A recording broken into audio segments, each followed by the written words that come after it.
Among them is India's Prime Minister Narendra Modi. He's landing in Dubai tonight. And tomorrow he will take part in the climate talks. India will play a key role in the coming days. Not only is New Delhi a leader of the global south, it also has an enviable record. India has cut emissions by 33% in just 14 years. How did we achieve that? What can the world learn from India's climate strategy? We'll discuss all of that. Also, the United States has joined Canada's bandwagon. They have charged an Indian national with plotting to assassinate a Khalistani separatist. What's more, they're accusing the government of India of involvement. We'll tell you what these allegations mean for India-US relations and how New Delhi is reacting. All this and more lined up for you. But first, the headlines tonight. Gunmen kill at least 3 people in Jerusalem and injure several others. Hamas claims responsibility for the attack. This comes even as the truce between Israel and Hamas was extended today. Since the war, there has been a surge in violence in Jerusalem and the West Bank. India's growth story continues to beat expectations. The economy grew 7.6% in the July to September quarter. Prime Minister Modi says it shows our economic resilience amid global turmoil. India remains the fastest growing major economy. Armenia-Azerbaijan hold border talks. They've been locked in a decades-long conflict over Nagorno-Karabakh. Normalization talks between the two countries have stalled. Azerbaijan has refused meetings mediated by the European Union and the United States. Baku claims they favor Yerevan. Bhutan holds preliminary polls ahead of general elections. The two parties with the highest number of votes will qualify for the final round in January. Bhutan is the youngest democracy in South Asia. In 2008, they voted for the first time. British gymnastics bans coaches from weighing young athletes. Under the new rules, no gymnast aged 10 or under can be weighed. Also, preventing an athlete from drinking water or going to the toilet will now be considered physical abuse. And a historic first for Uganda, they become the 20th team to qualify for next year's T20 World Cup. Uganda joins Namibia as the only 2 African teams in the tournament. The ICC Men's T20 World Cup will be held in the West Indies and the US in June 2024. For our top story tonight, let's talk about a man. His name is Gurpatwant Singh Pannun. He was born in India. He is a dual citizen of the US and Canada. He founded a group called the Sikhs for Justice in 2007. He acts as a general counsel for this group now. He is also a Khalistani terrorist. Pannun has threatened Indians. He has asked Punjabi youth to take up arms and he wants a separate Sikh state carved out of India. So why are we talking about him tonight? Because the US says someone tried to assassinate him and that someone was an Indian national. On the 29th of November, this person was charged by the US Department of Justice. His name is Nikhil Gupta. His crime, allegedly plotting the murder of an American citizen. Now here's what the indictment says. Nikhil Gupta tried to hire a hitman to kill a US citizen, and this was for $100,000. The hitman turned out to be an undercover federal agent. Now the indictment does not mention who the target was. It just says it was someone who advocates for a separate Sikh state. But reports suggest it was Pannun. He was the subject of the plot. The indictment also mentions an Indian government employee. Again, he has not been named, but he's been referred to as CC1. The Department of Justice says CC1 is a senior Indian officer, and he was the one directing the plot from India. This officer then hired Gupta in the month of May. The pair apparently met in New Delhi. They used to stay in touch via texts. After his orders, Gupta tried to hire a hitman, but the hitman turned out to be an undercover agent, like we just told you. Gupta paid him $15,000 upfront. All of this is mentioned in the indictment. Now, Nikhil Gupta has been arrested. He was caught in the Czech Republic. He is now awaiting extradition to the United States. Of course, all these are very serious allegations. The White House says it has raised the matter with India. CIA Director William Burns was in India. So was National Intelligence Director Avril Haines. They were here to discuss Washington's concerns. Which brings us to India's side of the story. What is New Delhi saying? India says it is investigating the claims. It has set up a high-level inquiry committee. Listen to this. As regards the case against an individual that has been filed in a US court, allegedly linking him to an Indian official, this is a matter of concern. We have said, and let me reiterate, that this is also contrary to government policy. The nexus between organized crime, trafficking, gun running, and extremists at an international level is a serious issue for law enforcement agencies and organizations to consider. And it is precisely for that reason that a high-level inquiry committee has been constituted, and we will obviously be guided by its results.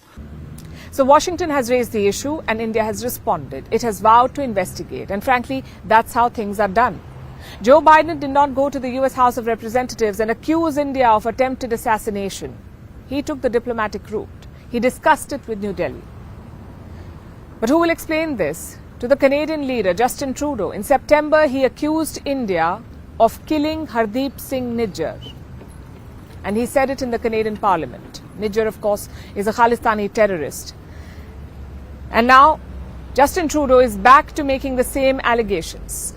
I wanted to speak to the news coming out of the United States on India.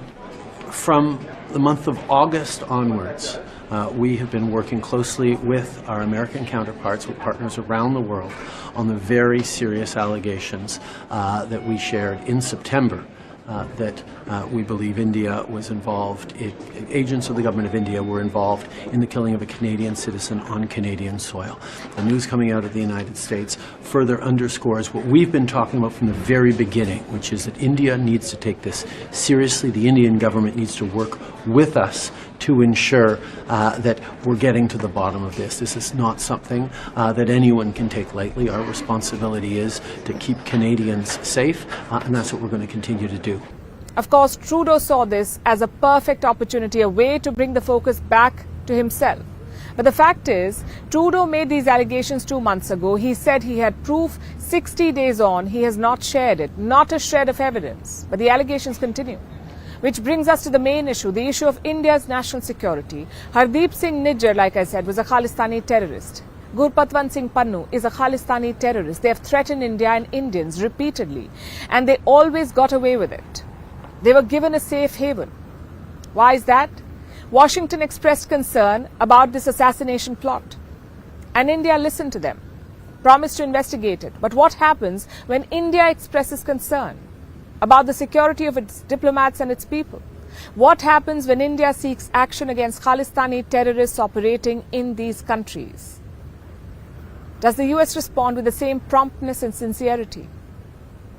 They've taken up this case at the highest levels, the case of a bona fide terrorist. How about making an effort to crack down on them, on making sure that America is not a haven for Khalistani terrorism? It's day one of the COP28 summit, the world's most important climate meeting, also the biggest COP summit in history. As our world warms up, its trajectory will be decided right here at the COP28 in Dubai. So the stakes are quite high, higher than the skyscrapers of Dubai. But bad jokes aside, 140 heads of state are set to attend the summit. King Charles III will be here, so will UK Prime Minister Rishi Sunak. Indian Prime Minister Narendra Modi is arriving tonight. He will make his address on Friday and attend 3 high-level events, 2 of which will be co-hosted by New Delhi. Now, India is playing a crucial role at this summit. To understand why, you must understand the power play at COP. Developing countries need to unite and make a push, force the richer states to do more, to pay more for climate action. You see, climate change is everyone's problem, and fighting it is everyone's job. But it is not an equal job. The rich, developed nations have a bigger role to play here. They have caused most of the emissions. They have also greater resources to fix it. So they must bear the bulk of responsibility to act. And where does India figure in this? India is at the forefront of demanding accountability. Historically, right from the inception of COP, India has been trying to ensure this. Time and again, India has taken center stage to say this. The burden of climate change cannot disproportionately fall on developing nations. We saw this in 1997 at COP3. India played a lead role in the Kyoto Protocol, where developed nations were allotted specific goals to curb emissions. Meanwhile, developing countries like India were free to take the steps they deemed fit. So in politically correct terms, nationally appropriate climate actions. And this year's summit comes with a similar opportunity. New Delhi can serve as a bridge between wealthier nations and the global south. In fact, India is the best place to do this. It is the world's 5th largest economy. It has global influence and heft. And it has used it to give a voice to the global south. We saw this in 2020 during the pandemic. India lobbied the World Trade Organization to make vaccines and treatments more accessible. With climate too, in recent years, India has become more assertive in showcasing its own narrative. We saw this in 2021 at COP26. At the last minute, India blocked the final draft outcome. The term phase out of coal or its complete cessation was changed to phase down, from phase out to phase down, meaning a structured reduction in the use of coal. At COP27 in Egypt, India remained consistent. It campaigned for phase down of all fossil fuels, something that is too difficult to digest for many countries. During its G20 presidency, India has pushed for more climate financing and clean energy investments. It pledged to infuse $25 million and become an anchor investor in the International Solar Alliance to help the private sector invest in solar projects in Africa. And now at COP28, New Delhi seems poised to rise to the occasion again. India has submitted a report to the United Nations assessing global progress on climate change, listing expectations of developing nations, calling wealthier nations to move faster and demanding more accountability from them. So by the looks of it, India is seizing the opportunity, proving that it can lead the global south, especially because of how far it has come. India has cut greenhouse emissions by 33% in just 14 years, thanks to the government's push towards renewable energy. And today, renewable energy accounts for over 25% of India's power generation. But despite changes, India is the world's 3rd largest emitter of greenhouse gases. About 73% of its electricity is produced using coal. This is owed to India's size and population. So in per capita terms, India's emissions are low, less than half of the global average. But being one of the greatest emitters with far-reaching global influence, India is a crucial player. In this battle against a shared threat, India is on the front line. Its win could forge cooperation, uniting the wealthy and developing nations. In this climate war, unity is the need of the hour. Imagine the deserts of Dubai and Abu Dhabi. You may see sand dunes or camels or palm trees. But what is the last thing you expect to see? What about a sprawling Hindu temple around 108 feet tall? It wouldn't be a first guess. But just outside Abu Dhabi, that's what you will see. The BAPS Hindu Mandir is the first stone temple in this country, in the UAE. It will also be the biggest in West Asia. At an estimated cost of 700 crore rupees, this temple is an architectural marvel. And who is building it? Also, how did the rulers of this country allow it? We visited the temple today to find out. Take a look. We are 50 kilometers outside Abu Dhabi. The terrain is slowly changing character. The urban jungle is giving way to the rugged desert. At this point, our destination comes into view. It's a lot to take in at first glance. Dozens of scaffoldings, workers lugging things around, artisans hard at work. But through the bustle and confusion, the structure's identity is clear. Anyone who's grown up in India will tell you that's a Hindu temple. And not just any temple, the biggest one in the country, the BAPS Hindu Mandir in Abu Dhabi. A symbol of harmony between two civilizations and friendship between two countries. It's a story that dates back to 2015. That's when Prime Minister Modi visited the UAE. And back then, the Emirati president gifted him land, more than 17 acres of land on the Dubai-Abu Dhabi highway. 2 years later, Prime Minister Modi visited again for the laying of the foundation stone. And since then, work has been on here. And it's impressive work. The temple uses pink sandstone and marbles. The designs are inspired by Vedic architecture and sculptures. See these carvings and statues? Many of them were made by artisans in India. Once completed, they were shipped here. We're coming there. It's a massive logistical undertaking. The temple is expected to be 108 feet tall.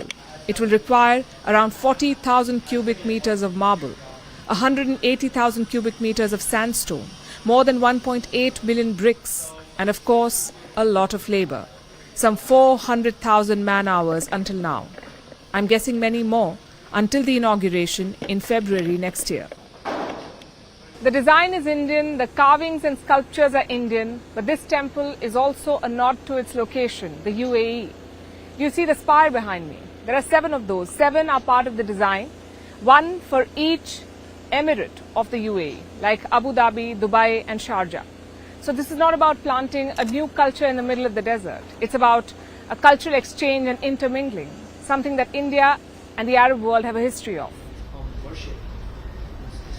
So who's building this temple? A Hindu sect called BAPS.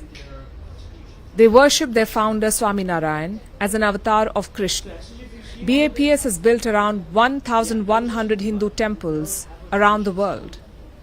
You may know some of them, like the Akshardham in New Delhi or the newly inaugurated temple in New Jersey. It's the largest Hindu temple outside Asia. These temples are not just places of worship, they build a community around them. The plan here is to make classrooms, exhibition centers and play areas. More than 50,000 people of all castes, creed, even religion, they have come and laid a brick to be a part of this historic and iconic mandir. It's the first temple in this part of the region in the history of humanity.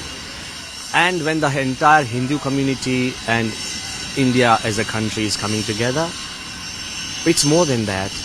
It's bringing everyone together. It's a signal to the world that we can coexist, we can live with respect and love, and more importantly, harmony is the only future we have. It's a proud moment for the Indian community here. Indian expatriates make up 30% of the UAE's population. The Hindu community makes up around 10% of it. They did have small temples where they would go and offer prayers, but this sprawling complex is more than a place of worship. It's the UAE's way of making them feel at home and welcome. Many high-profile visitors have been here already. India's Foreign Minister S. Jaishankar visited last year. So have many Bollywood celebrities. They were all bowled over by this architectural marvel rising from the desert. So when can you visit this temple for prayers? Well, the inauguration is slated for February next year. It's supposed to be a massive event. The temple authorities are calling it the Festival of Harmony. It will begin on the 10th of February with participation from the local Indian community. The opening itself is on the 14th of February. A grand 2-hour-long ceremony. But for now, it's time to head back. When we first saw this temple from a distance, it looked out of place, a glitch in this desert ecosystem. But after spending time here, after studying the backstory and the project mission, one thing is clear. This temple may look out of place, but it's exactly where it should be, standing as a symbol of cooperation and harmony between two very different countries and cultures. Now let's turn our attention to China and talk about the mysterious disease that is targeting children. It's a respiratory disease, but it's not clear exactly what is causing it. It's been called a walking pneumonia or white lung syndrome. The cases originated in northern China. Beijing is the worst affected city, but other major cities in China are also showing spikes. A hospital in Shanghai, for instance, reported a 175% increase in pediatric visits this month. Schools in the city have started taking precautions. Hospitals in central and southwestern China are issuing alerts. This is in Changsha and Chongqing. If children have persistent fever or convulsions or are listless, they should go to the hospital as soon as possible.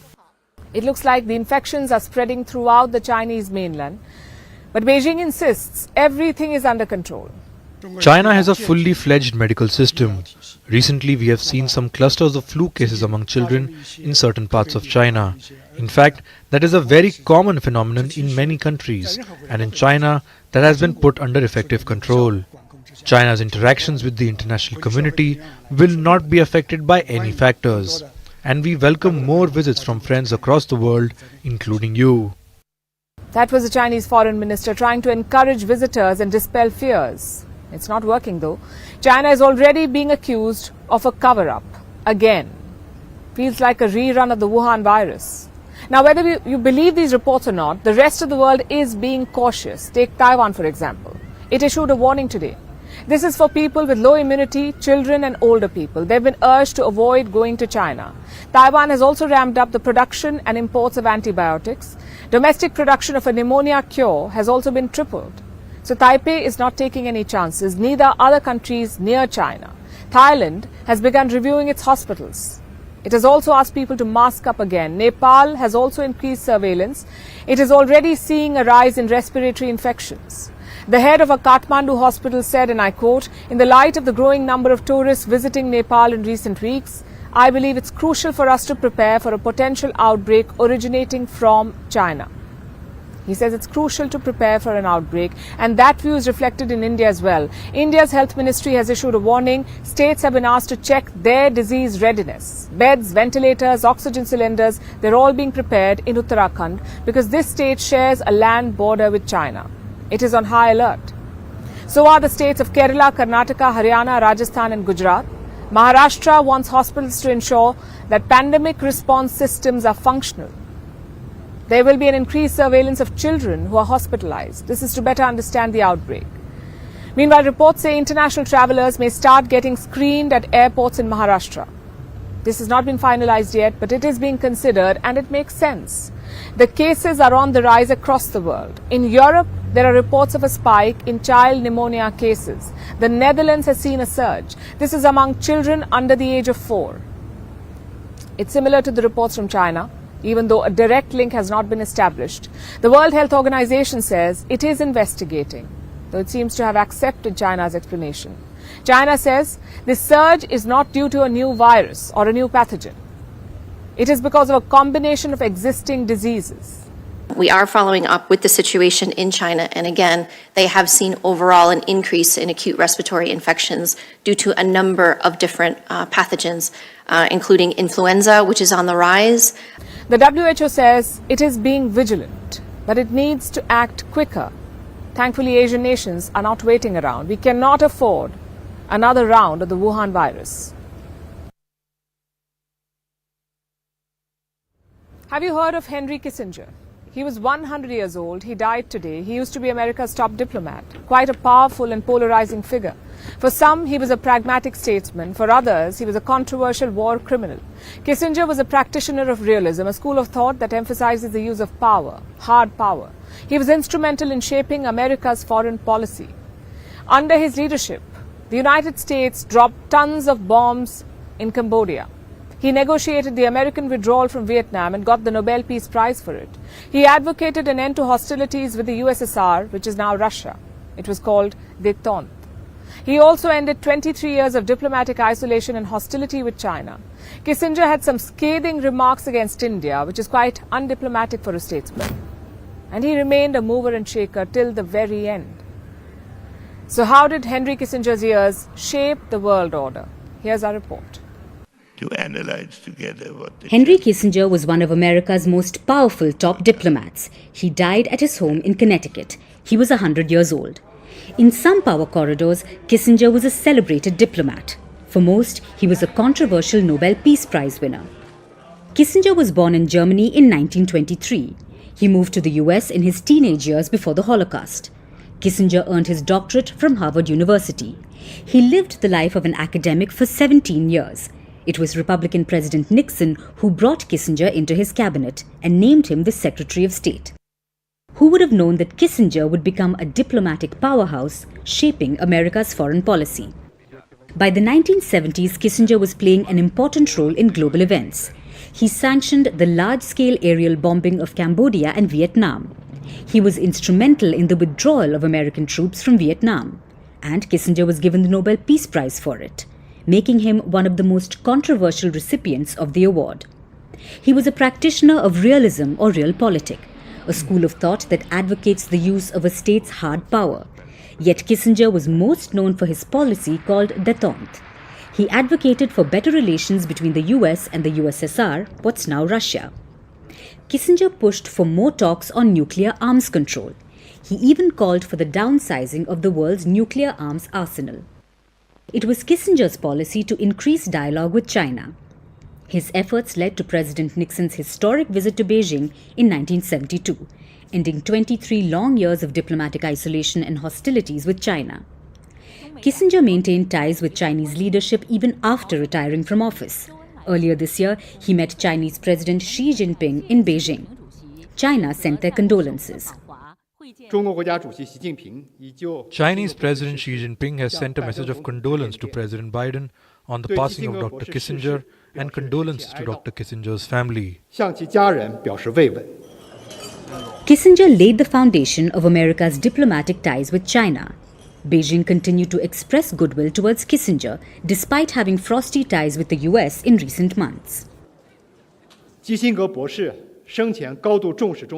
During his lifetime, Dr. Kissinger attached great importance to Sino-US relations and believed that Sino-US relations were crucial to the peace and prosperity of China, the US and the world. China and the US must inherit and carry forward Dr. Kissinger's strategic vision, political courage and diplomatic wisdom, adhere to the important consensus reached by the Chinese and American presidents at their meeting in San Francisco.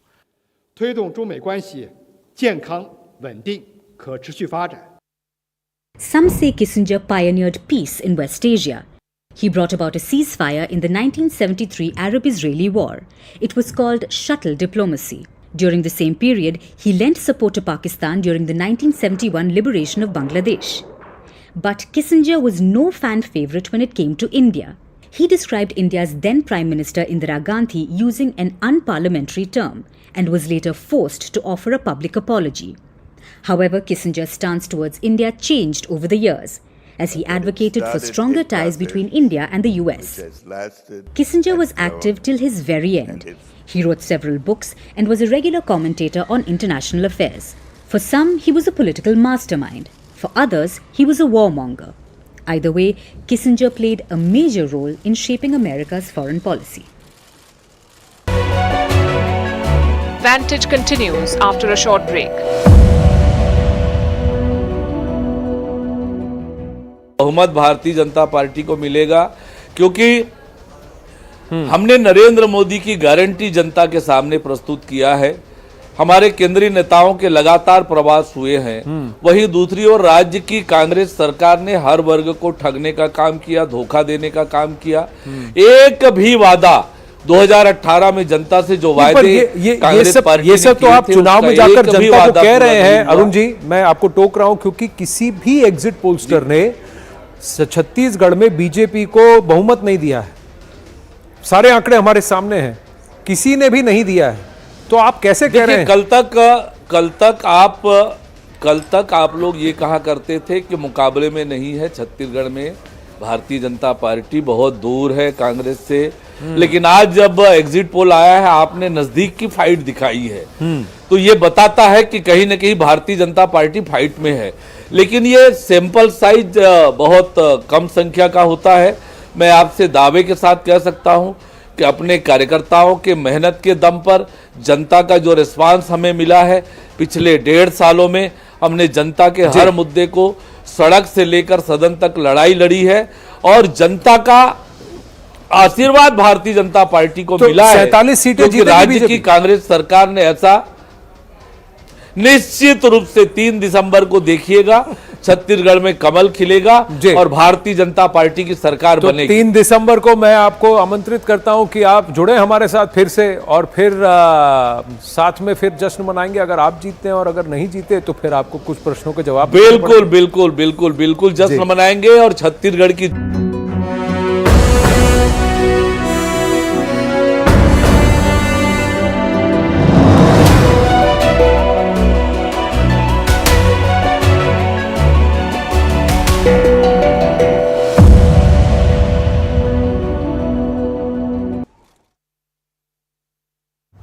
Staying on the topic of arm-twisting diplomacy, let's turn our attention to Brussels. Foreign ministers of NATO countries were there this week. They held a 2-day summit in Brussels. The Israel-Hamas war was on the agenda, of course. But when it comes to NATO, the big problem is still Russia. Russia's war on Ukraine has been a boon for NATO. It made the group relevant again. And the war has even helped NATO expand. We saw Finland join NATO earlier this year. It was after a few months of anxious waiting. Finland had applied last year with its neighbour Sweden, but both memberships were held up by one NATO member, Turkey. Finland eventually found a way through, but Sweden is still stuck without NATO membership. They've been negotiating with Turkey for months, and now Stockholm believes it's weeks away from NATO membership. So we look forward to see the ratification finalized. Yesterday, I had a bilateral with my colleague, the Foreign Minister of Turkey, Hakan Fidan, where he told me that he expected the ratification to take place within weeks. And of course, we don't take anything for granted from the side of Sweden, but we look forward to this being completed. For any nation to join NATO, all existing members must approve. Sweden still needs a go-ahead from two nations, Turkey and Hungary. Hungary is not considered much of a challenge. It has said it won't be the last nation to give the green light. So the challenge for Sweden is convincing Turkey. All other NATO members have been urging Turkey to let Sweden in. Even during this week's meeting, Turkey was being courted. We have questions here at NATO as we track toward the summit next year, the 75th anniversary, including Sweden's accession. We have the ongoing Russian aggression against Ukraine, among many other issues. And I'm grateful for the opportunity to share perspectives on all of these issues. Grateful for the collaboration that we have with Turkey, a critical, very valued NATO ally. So, Hakan, good to see you today. Thank you. Ankara has been milking the situation for months. Turkish President Recep Tayyip Erdogan has been holding Sweden's membership hostage. Why would he do that? For a ransom, of course. Not in cash, but in kind. Erdogan has milked the Sweden issue to get concessions from other NATO members, and he's made off with quite the haul over the past few months. Let's take a look at what Ankara has gained. First is the crushing of dissent. That was Turkey's initial issue. That's why it's objected to both Sweden and Finland. They had Turkish dissidents. Now Turkey called them terrorists. We're talking about Kurdish separatists, members of the Kurdistan Workers' Party. Turkey calls this group a terror outfit. Sweden and Finland did not agree. They were harboring these Kurdish separatists. But the NATO bid changed all of that. Both Nordic nations have cracked down on the Kurds, also on other groups that Turkey deems undesirable. All their free speech rhetoric has crumbled under Turkey's strong arm tactics. That's one victory for Ankara. An arguably bigger victory was weapons procurement. Sweden and Finland had weapon embargoes against Turkey. Exports to them were banned. Exports to Ankara were banned. And that has changed in recent months. Nordic weapons and components are now being sold to Turkey. And that's not all. There were other embargoes, like Canada. It was not selling drone parts. The Netherlands had some restrictions. They've all been scrapped. They will all sell weapons to Turkey now. The Americans are giving them F-16 fighter jets. The order was placed in 2021. Turkey had placed an order more than 2 years back, a deal worth about $20 billion, but the US Congress had stalled it over Erdogan's human rights record. Suddenly, all those concerns have disappeared. The White House promised the jets, and Erdogan gave the green light to Sweden. He forwarded Sweden's bid to the Turkish parliament. Classic quid pro quo. When the Turkish parliament clears it, they'll probably get a delivery date for the F-16s. And these are all the gains that Turkey has made by delaying Sweden's NATO membership. It's quite the diplomatic heist. And it goes on to show the extent to which NATO members will cave on their principles just to get another friend at the table.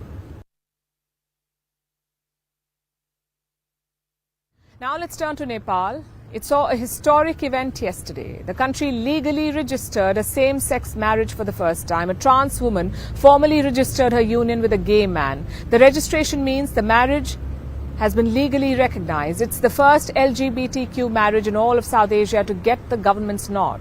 In fact, Nepal is now only the second Asian country to allow this, the second after Taiwan. It is a watershed moment, and it's being hailed as a huge win for the LGBTQ community in Nepal. Here's our report. Nepal has registered its first same-sex marriage. 26-year-old Surendra Pandey married 36-year-old Maya Gurung. Maya is a trans woman. She was born male. Legally, she's still considered male in Nepal. But despite this, the two have been allowed to register their marriage. Pandey and Gurung have been together for 9 years. They got married according to Hindu rituals at a temple in Kathmandu back in 2016. But they had not been allowed to formally register their marriage until yesterday. It marks the first case of a legally recognized same-sex marriage in Nepal. Not just Nepal, in all of South Asia. First, let's talk about how this came to pass. Nepal is presently at the forefront of LGBTQ+ rights in South Asia. The Nepali Supreme Court had urged the government to recognize same-sex unions all the way back in 2007. Kathmandu was asked to form a committee to find a legal way forward. In 2015, the committee said same-sex marriages should be legalized under the principle of equality. Nepal's 2015 constitution also explicitly prohibited discrimination on the basis of sexual orientation. But despite this, Nepal's governments have been slow to act. They still haven't passed a law to legalize same-sex marriages. So then how did yesterday's registration take place? Because of a landmark court ruling in June. A few months ago, Nepal's Supreme Court passed an interim order. It ordered the creation of a special marriage registry. That special list would let same-sex couples legally register their marriages, even as they waited for the government to finalize a new marriage law. That's how Nepal's Supreme Court bypassed the government's tardiness. Now, this landmark judgment took place in late June, and 5 months later, Nepal has its first legally registered same-sex couple. Reports say Pandey and Gurung are the first same-sex couple to even apply for registration at their local government office. They were asked to provide the necessary paperwork. Once that was in order, they were registered as a married couple. The milestone may pave the way for other same-sex couples in Nepal to get legal recognition. And not just Nepal, it's already being hailed as a victory for equality in Asia. As far as regions go, Asia is conservative. Nepal is only the second place to recognize same-sex marriages. The other example is Taiwan. Taiwan legalized same-sex marriages in 2019. It was a ruling by the island's constitutional court. The court cited every citizen's right to equality, which led to the legalization in Taiwan. But this logic hasn't made its way across most of Asia yet. Japan, South Korea, Singapore or the Philippines, none of them recognize same-sex marriages. Neither does India. India decriminalized homosexuality in 2018. Same-sex relationships can no longer land someone in prison. But same-sex couples can't legally be considered married in India either. Will the registration in Nepal change anything for Asia? Will it galvanize the move to marriage equality? Well, we'll have to wait and see.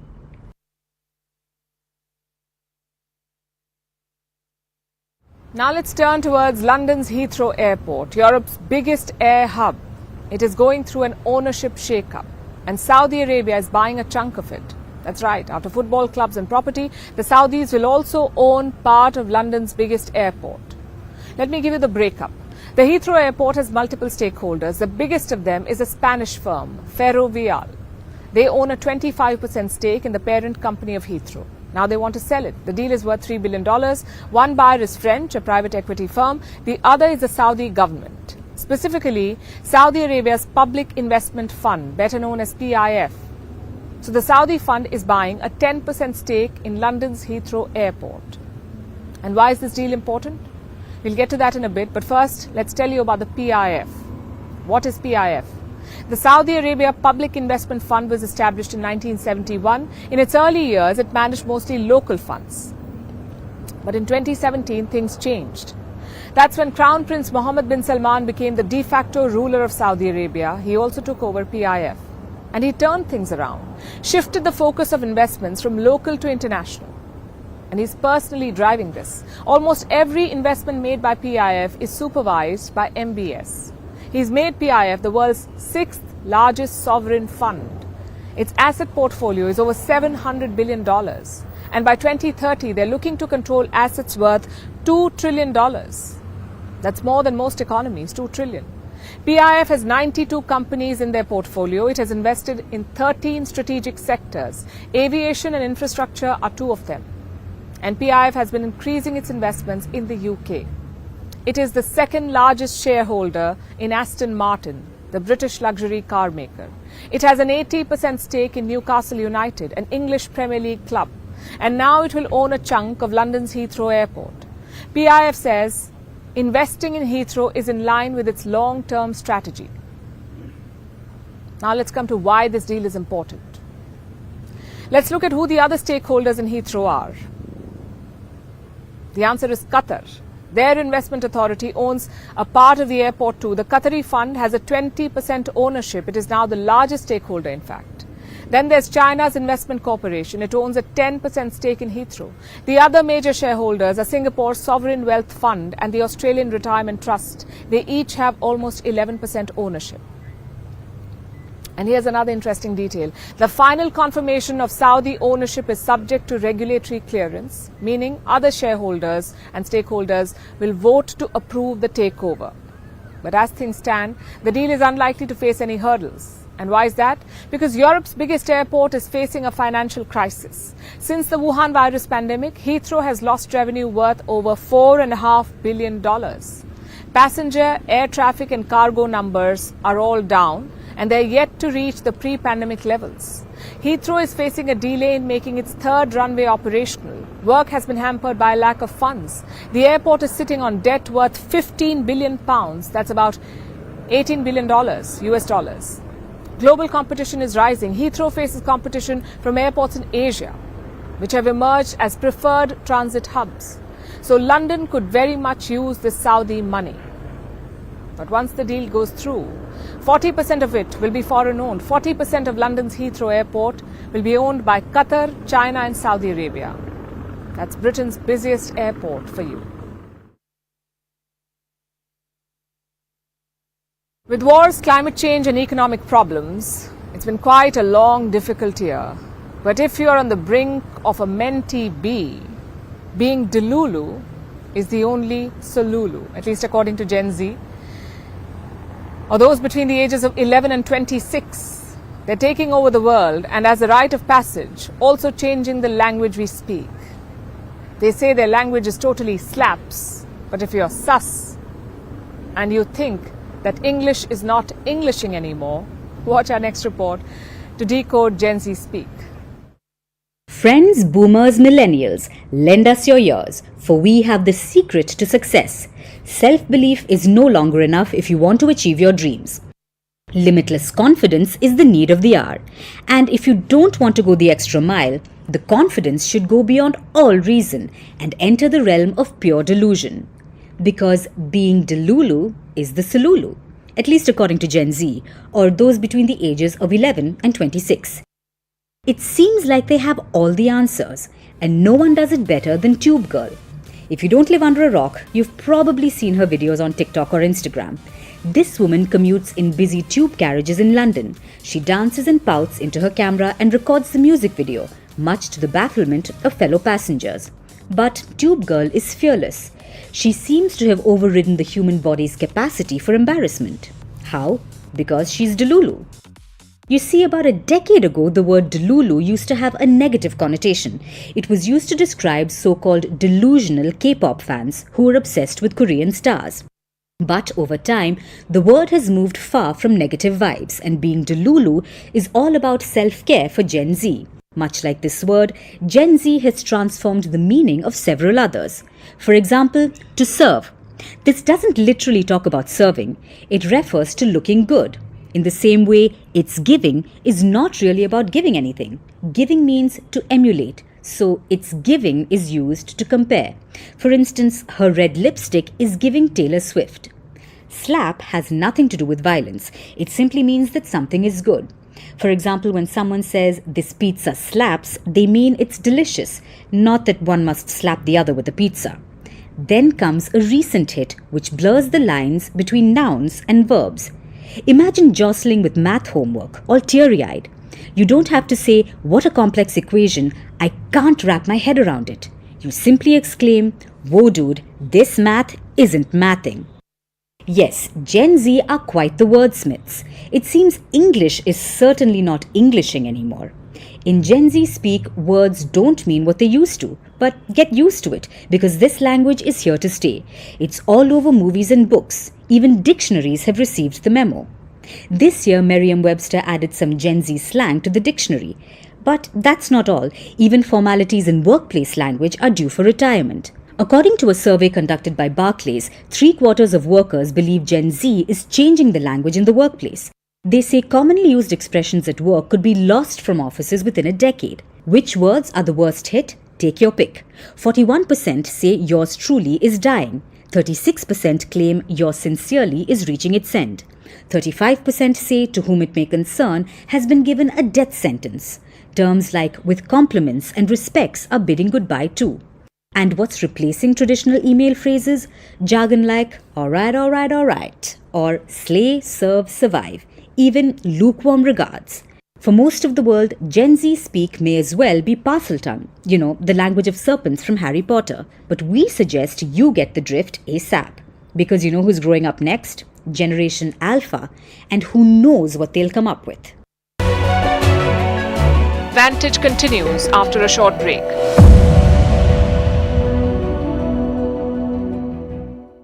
एक बार फिर दिवाली मनाएगी राज्य की अन्यायी अत्याचारी भ्रष्टाचारी कांग्रेस की सरकार से छुटकारा मिलेगा 3 दिसंबर को। हाँ। और छत्तीसगढ़ की जनता एक बार फिर दिवाली बनाएगी। जी बहुत बहुत धन्यवाद Arun Sahu ji, thank you very much. Now bringing the conversation back to this whole mandate conversation, is it a pro-Modi mandate or is it an anti-incumbent mandate in the states? Where do we stand on that? GVL Narasimha Rao was about to opine on that, but we'll give to GVL first. We take it here.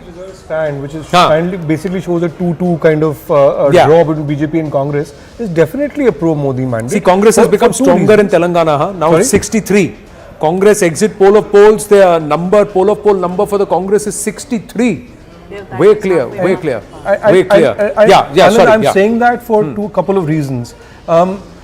In Madhya Pradesh, they've had 2 decades of income of a BJP government with a 1.5-year interim of Kamal Nath in between. 3-4 months ago, nobody gave BJP a chance in Madhya Pradesh. If the BJP, if there's still such a tight contest in Madhya Pradesh with the BJP ahead in a margin call, I think that's a lot of credit to the BJP party machinery and to the Prime Minister. The Prime Minister has been at the center stage of the BJP campaign in both Rajasthan and Madhya Pradesh, despite it having old satraps who have been who not been with the chief ministerial phase. Right. So if the BJP does do well in both these states, you'll have to say that brand Modi retains its potency for the BJP. There is one thing we are forgetting in all of this. If you say that the Congress is going to win in Telangana, then basically the BRS is going to start fighting for its survival at some level. What does that do in the Lok Sabha scenario to that state? It opens that state up. Yeah.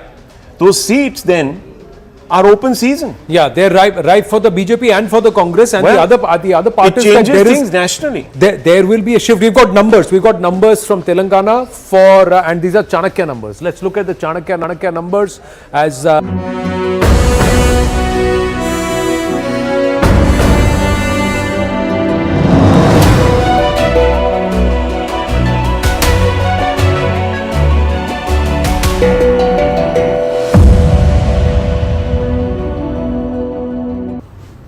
And now it's time for Vantage Shots, images that tell the story. In Hawaii, a US Navy plane has been stuck in a reef for over a week. In New York, it's time for Christmas as the Rockefeller Center tree lights up. And Britain bids farewell to giant pandas after 12 years. They will return home to China. Finally, we're taking you back in history. On this day in 1982, Michael Jackson released Thriller. It went on to become the best-selling album in the world. Thriller has sold more than 100 million copies worldwide since its release. It also won a record-setting 8 Grammy Awards. We're leaving you on that note. Thanks for watching. We'll see you tomorrow.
Just in case you drop it.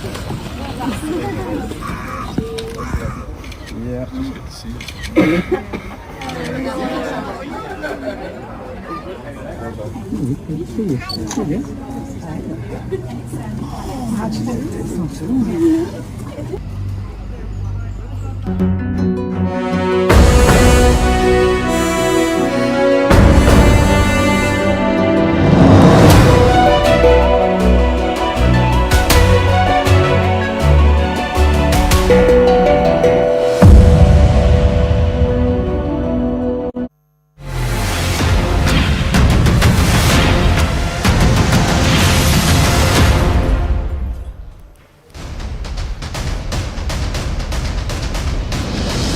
It's the battle for the states, ladies and gentlemen. 5 states, the semi-final before the final, and this is the News 18 mega poll of polls. Namaste, Jai Hind. My name is Anand Narsimhan, and with me in the studios are managing editor CNN News 18 Zaka Jacob on chick wall with his magic pen. But it's the voter that's weaving the magic this time around, and we've got our consulting editor Rahul Shivshankar in a different avatar here with the News 18 family, but enjoying it. His book is also going to come out. Whether he's also going to pen another story based on this story on the screens, ladies and gentlemen, we've got to wait and watch.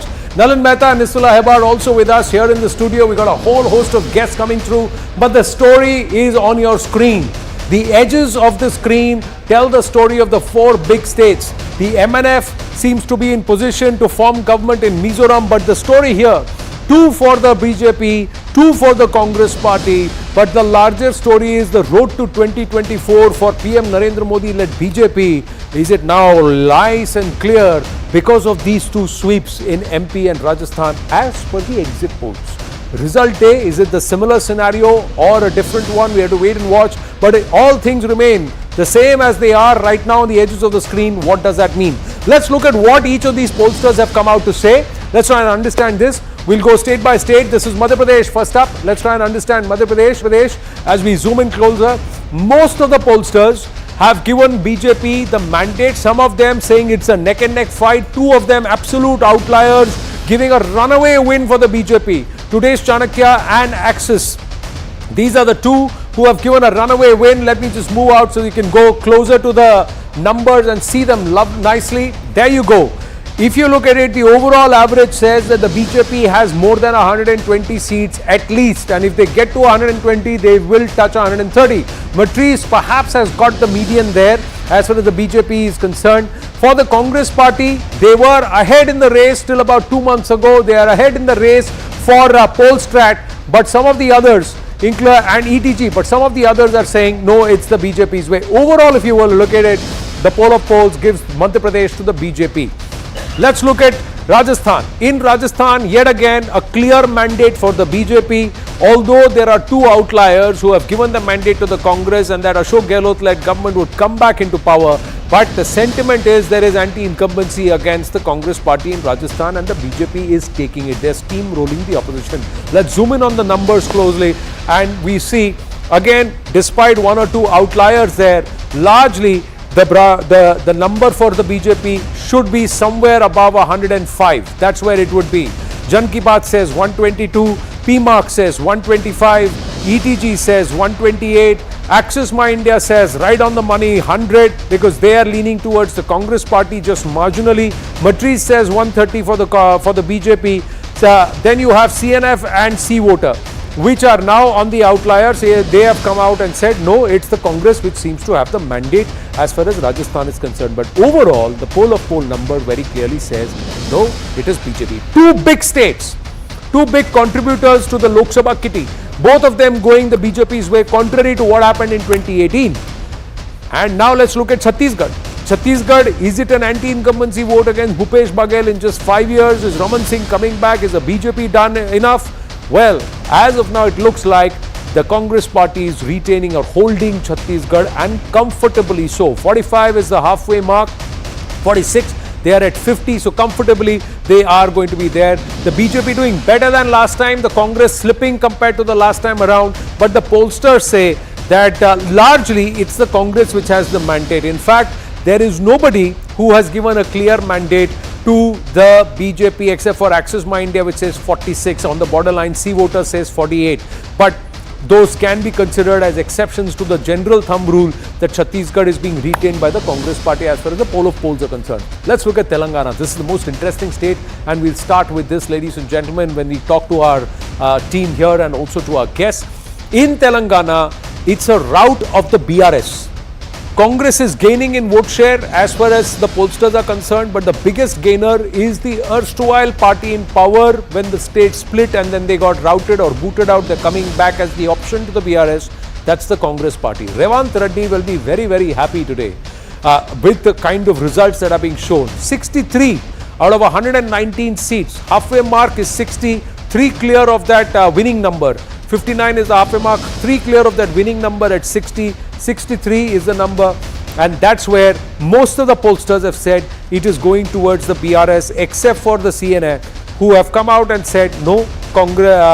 There is one pollster there who has said the BRS could take it, but largely no. Everybody else has said no, it's the Congress party. And KTR was upset that the exit pollsters had started putting out the numbers at 5:30 with more than about an hour and a half to go till the final vote is cast, as far as the people standing in queue, etc. is concerned. But let's also look at Mizoram. What's happening in Mizoram? Is there a shift? MNF and the NZP, the regional parties, Congress nowhere in the fray as far as the pollsters, most of them turning around and saying it's the MNF that is coming to power there. The mandate is shifting, but it is the MNF which seems to be comfortably placed to form government. That's what some of the pollsters have said. Can we just move in quickly? Quickly move in to these numbers and have a look at it close. And there you go. That's the ZPM there and the MNF, and largely the MNF seems to have the mandate in that thing, which 21 seats are required. So is it split there, or is there a clear mandate? It looks like there is a clear mandate in favor of the MNF. That's the poll of poll numbers. Let's go across to our guests. This time straight away, Siddharth Nath Singh and T.S. Singh Devji are with us. Namaste, Jai Hind, gentlemen. Thank you very, very much. You're looking at the poll of polls, you're putting the aggregates, you have your own numbers internally. You may reject, object, and perhaps accept some of these numbers. But T.S. Singh Devji, Chhattisgarh coming back to the Congress party comfortably. आपको लग रहा है number और बढ़ेगा?